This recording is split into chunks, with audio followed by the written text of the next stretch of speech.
三杯鸭这样做，皮滑肉 Q， 嚼劲十足，蕴含了酒香、甜味、蒜味，又或者舌头的味蕾。咬一口，香味十足，让人想一吃再吃。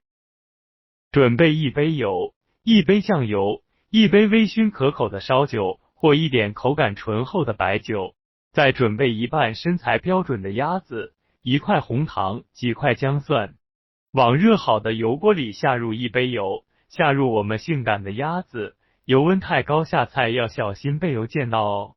下入姜蒜炒香，大火煎上1分钟，翻个面再煎2分钟，可以去掉鸭的腥味，让鸭肉可以有很香的姜蒜味。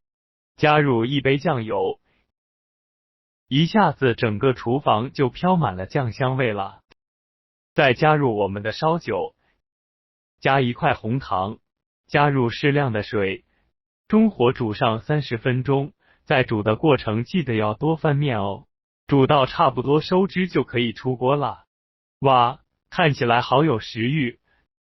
最后把鸭子切成块摆盘，骨头很硬，小心切断手哦。再淋上我们剩余的酱汁就完成了。这样做的三杯鸭做出来真的非常好吃入味，在评论区留下你最想吃的菜吧。做菜不易，给我个关注点赞吧。